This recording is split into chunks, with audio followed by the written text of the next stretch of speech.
It's a takedown video on the Ruger P89. First thing we're gonna do is take the magazine out, check the chamber to make sure that it's empty, which it is. We're gonna lock the slide back like that. And then down inside here, where the magazine well is, there's actually this little pin. If you can kind of see it there, you're gonna push that pin downward and then it blocks the magazine well completely. Now to get that pin to come back up, it's kind of hard to put your finger in there. So you can simply use this magazine and it pushes that little pin back up in the upward position. Now to take this apart, you do have to push that pin down. So there's absolutely no magazine inside the well there. And then this is gonna be your teardown pin right here. So what I'm gonna do is I'm gonna pull it back ever so slightly. I just kind of grip it with my thumb and my fingers, take a little tension off of it right there. And we're gonna push that pin out until it comes out all the way out here to the outside. Let's see if I can get that here in one sitting. There we go. Now this pin, I believe it comes all the way out, but I'm just not gonna take it all the way out. It's kind of caught on that wall there. Once you pull that pin out, this will actually let the slide forward. That pin that's going through there actually goes through this right here, which holds the barrel and the recoil spring and the recoil rod all at the same time. So what you'll simply do is just pull this little recoil rod out, just like that. Sometimes you can get stuck in there a little bit. And then the barrel itself is just gonna drop right out of there too. When you're lubricating these tend to wanna be a little bit wet. So what I usually do is I make sure I have plenty of oil inside that little groove right there where the slide's gonna function back and forth, as well as the opposite side. And then sometimes I'll put a little oil right here because it does function underneath this right here, which is part of the safety device. As far as on here, this is pretty much polymer, so you don't really have to lube it, although I do clean it with oil just to keep it clean. You're gonna wanna try to put some oil right up here, as well as this backside. And then sometimes I'll put a drop or two like right in here after I wipe it down and make sure I have all the external gun residue off of it.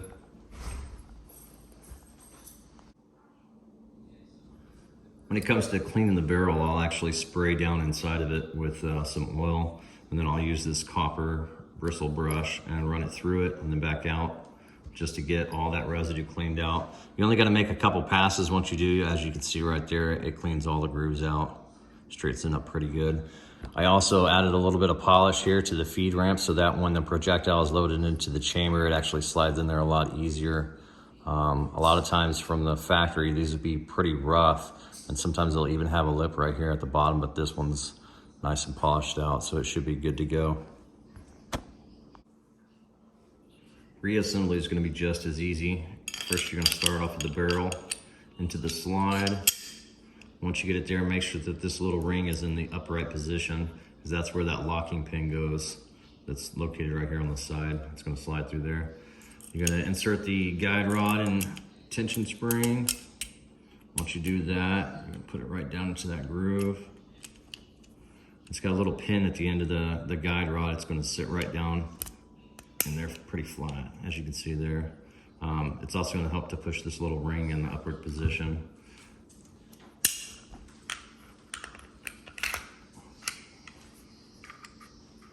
We're gonna pull this back until this little tab right here that's cut out of the slide is in that little hole. And then this pin should push right back into place. Sometimes you gotta wiggle a little bit. There we go. So now it's back in. Once that's back in, don't forget that when you have this pulled back here and this is locked, got the slide locked, that little tab is pushed down. To get that to come back up, the easiest way is just to put the magazine back into it. As you can see, it is now out of the way completely. But you can kind of see that little bar there. That's what you're gonna push down, and that allows you to actually take the upper slide off. So push it back down real quick. And once that's done, we're good to go. This also has, what I love about this gun is it's double action. So you can cock the hammer back, pull the trigger to fire. It also has a safety decock, so you push that down, it's going to release the hammer without actually firing the pin.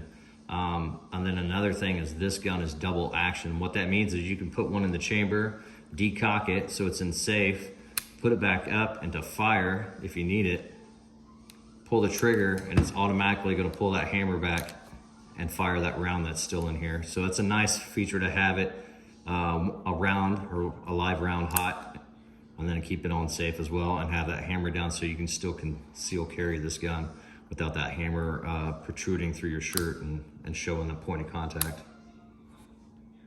The last thing I like to do is I like to take my dirty oily rag that I have here, and I'm just gonna rub down the surface or the face of the gun. Now our fingers typically touch this a lot, and it'll actually strip the oil off the gun itself. So what I like to do is I just like to rub the whole thing down, and what that does is that gun is just gonna put a little bit of oil. You can see that shine right there on that surface, so it doesn't rust or anything. If you leave it sitting in the safe or the nightstand, you don't have to worry about it. The polymer here, it's not gonna rust, so you can touch it as much as you want. It's mainly when you touch this metal slide with your fingers where you'll have corrosion. I've seen that myself in some of my guns that I had in the safe that I kind of played with, played around, touched them and stuff, and then put them back in there, and then I actually started getting a little bit of surface rust, and I had to clean them and address that issue. But other than that, these are fantastic weapons. They like to be clean and they like to be oily. I did notice that from the last two that I had. Aside from that, clean it after every time you come home from the range or after it's fired. It's just a real simple, run something through the barrel to clean it, wipe it down, make sure it doesn't have any gunpowder residue, because it will actually corrode the metal if you leave it on there. So just a real quick wipe's better than nothing. And aside from that, if you need to get a gun cleaning kit, like this is kind of my makeshift one that I have one for every gun out there, because I've owned way too many. But you can pick them up at Walmart. They're less than 10 bucks. They usually come with a thing of oil, some rags, a couple of those copper brushes, different sizes and stuff. It's a real good investment to protect your firearm and keep it lasting for another 20, 30 years, or however long you intend to keep it. But if you have any questions, just let me know. On a side note, when I clean guns, I also clean the magazines, because you're gonna get a lot of gunpowder residue here, as well as on this this guide ramp where the bolts are gonna be loaded on. So as each one comes off, the very last one usually gets the dirtiest because that's the last round. But just another good idea, wipe these down. Then again, I'm doing it with the dirty oil. This is it's got a lot of oil in it. I've used it for many years, but just wipes it down, gets that dirt off, and lubes it at the same time.